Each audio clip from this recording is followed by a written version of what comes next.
Bienvenidos amigos a nuestro canal Mensaje de Dios, y quiero compartir con todos ustedes una de las sabias y valiosas enseñanzas del Padre Luis Toro. Acompáñame hasta el final de este video.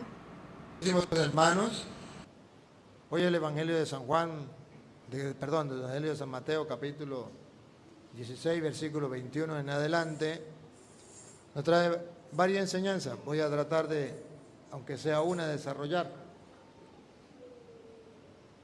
La primera es, Jesucristo comienza a hablarle a los apóstoles, a decirle todo lo que le tiene que pasar a él. Le expresa su pensar, su proyecto, el pensar de Dios, el proyecto de Dios. Cristo es Dios. Pedro comienza a analizar no desde la perspectiva de la fe, sino desde su propia perspectiva, el modo de pensar humano. Y Jesús le reclama a Pedro y le dice que esa no es la manera de actuar, que la manera de actuar de un creyente es escuchar la palabra de Dios, aceptarla tal y como es, aferrarme a ella sin querer cambiar los propósitos de Dios que ya están planificados, proyectados, revelados. Yo lo único que tengo que hacer es aceptarlo y punto. Cuando una persona se resiste a los planes de Dios, entonces recibe el rechazo rotundo de Jesús. ¿Cuándo iba a imaginar San Pedro que Jesús le iba a decir Satanás? Nunca. ¿Cuándo ustedes y yo íbamos a pensar que Jesús a San Pedro, el jefe que puso dentro de la iglesia, le dice, apártate de mí, Satanás? ¿Cuándo? Eso es impensable. Pero hoy lo vamos a escuchar. ¿Y cuándo es que Pedro recibe ese rechazo? Cuando no acepta la palabra de Jesús, su enseñanza, su doctrina, su proyecto. Quiere evadirlo, quiere cambiarlo por un proyecto humano. Y Jesús dice, así no es. Y después le propone y le dice que hay que abandonar la vida, hay que abandonar nuestra propia vida para ganarla. Hay que tomar la cruz para seguirle. Y dice, ¿y de qué le sirve al hombre ganar el mundo entero si pierde su alma? ¿Con qué podrá recobrarla? Cuando el ser humano agarra los proyectos de su mente, el pensar de los hombres, gana el mundo, pero pierde el alma. Cuando el ser humano se aferra a los proyectos de Dios, pierde esta vida, pero gana la eterna. Pierde esta vida, pero gana la eterna. Que es la queja del profeta. El profeta comienza a predicar la palabra de Dios y pierde esta vida. La gente lo rechaza, la gente se burla de él, se vuelve el hazmerreír de la gente, porque todo el mundo esperaba que él le dijera otra cosa y él le decía lo que decía Dios, y eso a la gente le molestaba. Y el profeta llegó a sentirse mal y decía, ¿pero qué hago? Pedro quería renunciar a ser profeta, quería adaptarse a la gente y no adaptarse a Dios. Esa es la tentación siempre del profeta. Esa es la tentación siempre de los curas, siempre de los obispos, incluso del Papa. Porque ahí el Papa es Pedro. Y tuvo la tentación, Pedro, de apartarse de lo que Dios había dicho para adaptarse a lo que dicen los hombres, al modo de pensar de los hombres. Yo quiero que ustedes se den cuenta que esa es la tentación que existe dentro de la iglesia, el querer cambiar la palabra de Dios, la doctrina de Cristo, la enseñanza de Cristo, por adaptarse y aparecer bien ante los hombres. Pero el profeta que no quiera adaptarse a los hombres, se burlan, lo rechazan, y es el hazmerreír de todo. Y por eso lo más fácil es adaptarme a los hombres, decirle a los hombres lo que a ellos les gusta y entonces recibir los aplausos de los hombres. pero el rechazo de Cristo. El rechazo de Cristo. Hoy vemos cómo un profeta, Antiguo Testamento, recibe el rechazo de los hombres. Se vuelve el reír de los hombres, pero recibe los aplausos de Dios. Y Pedro, que quería adaptarse a los hombres, recibe el rechazo de Cristo. Hay que elegir, hay que elegir. Siempre tendremos que elegir. Pero esa tentación, a veces los ministros de la iglesia no lo toman en cuenta. Vamos a escucharlo. Desde entonces comenzó Jesús a declarar a sus discípulos. Ahí está la palabra de Dios. Jesús es Dios. Él comienza a declarar, a revelar, a manifestar su proyecto, a manifestar sus planes a través de su palabra. Que le era necesario ir a Jerusalén y padecer mucho de los ancianos, de los principales sacerdotes y de los escribas. Era un proyecto ya establecido, incluso del Antiguo Testamento. Ya estaba escrito que el Mesías tenía que padecer todo eso. Y ser muerto y resucitar al tercer día. Entonces Pedro, tomándolo aparte, comenzó a reconvenirle. Pedro lo toma aparte. Y en vez de decirle, Señor, qué bueno que estés haciendo los proyectos de Dios, qué bueno que estés cumpliendo la palabra, ánimo, Señor, sí se puede. Pedro comienza a corregir a Cristo. Es cuando el ser humano comienza a decir que la palabra de Dios se equivocó. Comienza a leer la Biblia y dice, aquí Dios se equivocó, yo no estoy de acuerdo con esto. Ese fue el problema de Pedro. Pero ese problema de Pedro puede suceder en los obispos. Miren los obispos de Alemania, los que se han rebelado contra la iglesia. ¿Qué han hecho? Es que aquí Dios se equivocó, tenemos que cambiar la Biblia, tenemos que cambiar la palabra de Dios. No puede ser así, tenemos que adaptar la Biblia al tiempo presente porque eso ya quedó en el pasado. Exactamente lo mismo que Pedro. Ojo, podría poner Jesús en el Evangelio que era Santiago, que era Juan. ¿Por qué puso a Pedro? Para decir que hay tentación, incluso en la más alta jerarquía de la iglesia, hay tentación de querer rechazar la palabra de Dios, a veces querer ser dueño de Cristo, querer ser dueño de la palabra de Dios, creernos dueños y señores de la doctrina de Cristo y hacer con ella lo que nos venga en gana. ¿Qué le pasó a Pedro? Pedro se sintió dueño de Cristo. Se sintió que lo podía manejar a su antojo y le dio amor aparte, a reclamarle. Ven acá, Señor, ven acá, ven acá. ¿Qué pasa, Señor? Estás equivocado. Esto no es así, esto no puede ser. Esos son los obispos o los curas que se creen más papistas que el Papa. Los obispos o los curas o los laicos que se olvidan de la palabra de Dios, de la doctrina que Cristo dejó dentro de la iglesia, del magisterio de la iglesia, para ellos proponer su propia forma de pensar. Esos son los teólogos de los cuales el Papa les ha dicho, vuelvan a la fuente, están equivocados, vuelvan a la fuente. Volvamos a la palabra de Dios, no podemos nosotros querer cambiar el magisterio de la iglesia, querer cambiar la doctrina de la iglesia, querer cambiar la palabra de Dios. Eso no se puede, pero siempre será la tentación. Y es la tentación donde caen los protestantes, porque hay tantas sectas. Porque cada persona agarra la Biblia y la adapta a su manera, como Pedro. A mí no me parece esto, entonces lo cambio. Ahí salen las sectas. Y ese problema ha existido desde el comienzo, existe y existirá. Y por eso el Evangelio hoy nos pone alerta, alerta. Nosotros tenemos que doblegarnos a la palabra de Dios. A veces no la entendemos. Y si no la entendemos como Pedro, callémonos la boca. Es palabra de Dios y adaptémonos a ella. Yo debo adaptarme a la palabra de Dios. Creer en la palabra de Dios tal y como está. Cuando no la adapto a mi vida, entonces yo quiero adaptar la Biblia a la vida mía. Que Dios se adapte a mí.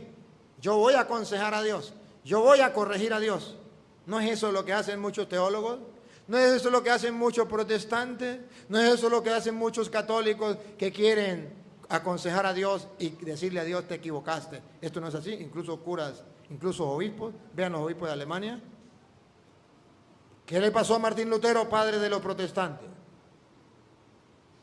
Sacerdote de la Iglesia Católica. Pero un día pensó que Cristo se había equivocado y comenzó a corregir a Cristo y ahí salieron las sectas. Así no es. Cuando Pedro lo llama a sola, comienza a reclamarle, a corregirle. ¿Qué le dice Jesús? Diciendo, Señor, Primero Pedro. Pedro dice, Señor, ten compasión de ti, en ninguna manera esto te acontezca. que la palabra de Dios no se cumpla. Eso no puede suceder. Pero está escrito, no importa, hay que cambiarlo. Lo que está escrito no me importa, hay que cambiarlo. Eso no puede suceder. A mí me parece que eso no es así. Hay que cambiarlo. Esa tentación la tenemos todos. A mí me parece que la Biblia dice esto, pero a mí no me parece que sea así. Deberíamos cambiarlo. Vamos a cambiarlo. Y si no tengo la autoridad para cambiarlo, al menos lo cambio enseñando a otras personas eso que yo opino, que yo pienso. Por eso hay que tener mucho cuidado. Pero él, volviéndose, dijo a Pedro, quítate de delante de mí, Satanás. Bárbaro. Bárbaro. Este ha sido el golpe más fuerte de Pedro, que ha recibido Pedro. Que Jesús le diga, apártate de mí, Satanás. Que se lo diga cualquier persona, eso no duele. Que se lo diga el mismo Dios. Apártate de mí, Satanás. Que lo sepa el mundo entero. Jesús está diciendo que la persona que no acepte la palabra de Dios y que quiera cambiarla es Satanás en persona. Que aquí no hay ningún ángel de luz, que aquí no hay ningún Espíritu Santo, que aquí lo que hay es un diablo encarnado en una persona. Cosa que ustedes no creen. Porque muchos de ustedes dicen, pero ¿cómo va a estar el diablo en un cristiano evangélico? Si es un creyente, si eso creen más que nosotros, si eso leen mucho la Biblia, si eso hacen mucha oración, pregunto, ¿serían más cristianos que Pedro? ¿Serían más creyentes que Pedro, que caminó sobre las aguas?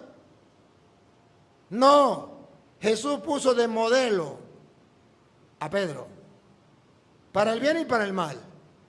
De modelo aquí, instrumento de Satanás, que aunque sea el mismo Papa, que quiera cambiar la doctrina, que quiera cambiar la palabra de Dios, aunque fuera el mismo Papa, sería instrumento de Satanás. Aunque fuera un obispo, sería instrumento de Satanás. Aunque fuera un cura, sería instrumento de Satanás. Por eso hay algo que existe dentro de la iglesia que se llama el magisterio de la iglesia. El magisterio de la iglesia es aquellos que cuidan fielmente la doctrina de Cristo y no permite que nada ni nadie la cambie. Nadie ni nada. Y ustedes y yo debemos adaptarnos al magisterio de la iglesia, que lleva todo lo que lleva la iglesia. El cuidado de la doctrina no la puede cambiar nadie. Por eso vendrán papas, han pasado cantidad de papas. Y ningún papa ha cambiado la doctrina. Un papa puede cambiar otras cosas. Claro que sí, eso sí lo puede cambiar. Pero la doctrina, lo que enseñó Cristo netamente, no lo puede cambiar ningún papa. Y hay constancia tenemos, no crea que todos los papas han sido angelitos, han sido buenos. Hay constancia en la historia que hay papas malos, como hay curas malos, como hay obispos malos. ¿Ha existido? ¿Y han podido cambiar la doctrina? No, no la han podido cambiar y no la podrán cambiar. Y esa es la muestra más grande que la iglesia es de Cristo, porque ni los malos papas, ni los malos obispos, ni los malos curas lo han podido cambiar la doctrina. Ha sido siempre fiel a la doctrina de Cristo. Pero está el peligro. Apártate de mí, Satanás. Si Jesús llamó Satanás a Pedro, el jefe de la iglesia que le acababa de fundar, Mateo 16, 18, en el 18 y en el 22, 23 ya le llama a Satanás. porque está pensando como los hombres.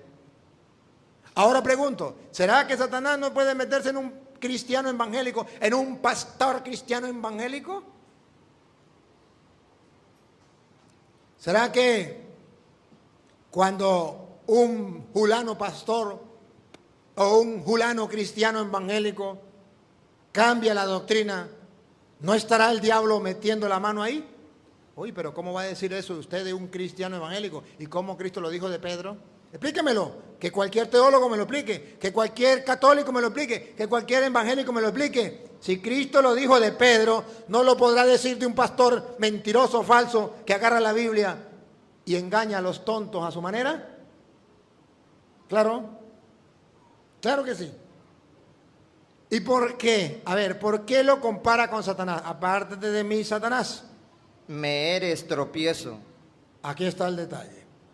Cuando la persona cambia la palabra de Dios, es instrumento de Satanás, porque va a ser tropiezo en la fe para el otro, tropiezo en la vida espiritual para el otro, tropiezo para el otro, para que el otro no cumpla la palabra de Dios. Jesús estaba dispuesto a cumplir lo que estaba escrito de él, que tenía que padecer, que lo iban a crucificar, que lo iban a matar, pero que al tercer día iba a resucitar. Eso estaba escrito. Jesús estaba dispuesto a practicarlo, pero Pedro no quería. Y Jesús le dice, aparte de mí, Satanás, me eres tropiezo, porque no me permite vivir la palabra de Dios, porque no me quiere permitir que yo practique lo que está escrito. Ahora la pregunta es, ¿alguna vez ha examinado usted su conciencia sobre ese pecado de no permitir que otros practiquen la palabra de Dios, crean en la palabra de Dios y han enseñado otra cosa distinta a la palabra de Dios? La Biblia dice tal cosa, pero eso a mí no me importa. ¿Ha sido instrumento de Satanás? Eso es un pecado. Y un pecado grave. Pero ya va. Quédese aquí, compadrito, y búsqueme Hechos de los Apóstoles, capítulo 13, versículo 5 en adelante. En Hechos de los Apóstoles, capítulo 13, versículo en adelante, vamos a encontrar que exactamente lo que hizo Pedro con Cristo lo hacen los falsos profetas, que se llaman los pastores evangélicos. Si no está en la Biblia, no me crean. Van a ver cómo también, aquí Jesús reclama, eres tropiezo. Pablo se va a encontrar con otra persona que es tropiezo para que la gente practique la palabra de Dios. ¿Y cómo lo va a llamar Pablo? Hijo del diablo. ¿De quién aprendió? De Cristo. Exactamente, diríamos, todo igual, pero en diferentes tiempos, en diferentes épocas, con diversas personas. Aquí es Cristo y Pedro. Ahora vamos a ver a Pablo con un falso profeta, de esos que abundan en la calle, que fundan su propia iglesia, que predican y dicen que son cristianos evangélicos, que la gente les cree y se va con ellos. Escuche, pongan cuidado. Y llegados a Salamina, anunciaban la palabra de Dios. ¿Qué hacía Pablo? ¿Otra vez? Anunciaba la palabra de Dios. ¿Cuál era el trabajo de los apóstoles? Anunciaban la palabra de Dios. Anunciar la palabra de Dios. Lo más lógico es que si es la palabra de Dios, yo la acepto, yo la practico, yo la predico. Eso es lo normal, no me opongo. Pero ustedes se van a dar cuenta que aquí están los apóstoles haciendo el ejercicio de predicar la palabra de Dios, cosa que debemos hacer los curas, que deben hacer los obispos, que debe hacer cualquier laico, cualquier cristiano. Pero vean ustedes que ya desde el comienzo existían los falsos profetas que se oponían a la palabra de Dios y que Pablo, como Cristo, le va a decir hijos del diablo. Pongan cuidado. Anunciaban la palabra de Dios en las sinagogas de los judíos. Tenían también a Juan de ayudante. Y habiendo atravesado toda la isla hasta Pafos, hallaron a cierto mago, falso profeta. Subrayen, subrayen. Compadrito, ahí están la señora. Allá tengo un bolsito que dejé allá. Tráigame, ahí está la lupita, tráeme la lupita, creo que está ahí, porque estoy trabajando sin lupita, no puedo subrayar. ¿Cómo era un qué? Hallaron a cierto mago. Cierto mago hacía cosas extraordinarias, pero era, falso profeta. hacía milagros, hacía cosas extraordinarias, pero era un falso profeta. Qué raro, ¿no? Que la Biblia dibuje los milagros, las magias, las cosas esas que hacen, con un falso profeta que viene haciendo cosas para que la gente le crea, ¿no? ¿La encontró? Ay, aquí está Lupita. Gracias. ¿Otra vez? Hallaron a cierto mago falso profeta. Aquí está, falso profeta. Por un lado encontramos los apóstoles verdaderos profetas, predican la palabra de Dios sin cambiar. Encontramos a un falso profeta, de esos que se llaman cristianos evangélicos, de esos que se llaman pastores, evangelistas, profetas, apóstol, de esos. Y escuche, Judío llamado Bar Jesús, que estaba con el procónsul Sergio Paulo, varón prudente. Llamando a Bernabé y a Saulo, deseaba oír la palabra de Dios. ¿qué deseaba el procónsul? ¿Qué deseaba? Deseaba oír la palabra de Dios. Atención, ¿qué deseaba el procónsul? Oír la palabra de Dios. Y los apóstoles Bernabé y Pablo predicaban la palabra de Dios. El procónsul quería oír la palabra de Dios. Ahora, atención, ¿qué hace este falso profeta? Pongan cuidado. Pero les resistía. Le resistía, se les oponía Elimas, Elimas, el mago, pues así se traduce su nombre, procurando apartar de la fe al procónsul. ¿Cuál era el trabajo del falso profeta? Apartar de la fe. ¿Cuál es el trabajo de los falsos profetas? Apartar de la fe. ¿Cuál es el trabajo de los cristianos evangélicos? Apartar de la fe. ¿Cuál es el trabajo de los pastores evangélicos? Apartar de la fe. ¿Cuál es el trabajo de los evangelistas, profetas, apóstoles, cristianos evangélicos? Apartar de la fe. Apartar de la fe. Usted tenía una fe firme, usted iba a misa, ya lo apartan de la fe, ya no tiene que ir a misa. Usted que se confesaba, ya lo apartan de la fe, ya no se confiesa. Usted creía que Cristo estaba en la hostia y recibía el cuerpo y la sangre de Cristo para tener vida eterna, ya lo apartaron de la fe. Usted creía que el Papa era el vicario de Cristo, ahora ya lo apartaron de la fe. Todo trabajo de los protestantes, el único trabajo de los protestantes es apartar la gente de la fe. Muy bien, amigos, hemos llegado hasta el final de esta importante reflexión y espero que todos juntos hayamos encontrado valiosas lecciones y momentos de inspiración en las palabras del Padre Luis Toro. Si te gustó esta enseñanza, por favor no te olvides de darle like, comenta en la parte de abajo qué tal te pareció y ayúdame a poder difundir el mensaje de Dios compartiéndolo con tus familiares y amigos. Y sigamos cada día más aprendiendo sobre la verdadera enseñanza y la verdadera doctrina de nuestro Señor Jesucristo. Que Dios y María Santísima los acompañe. Hasta pronto.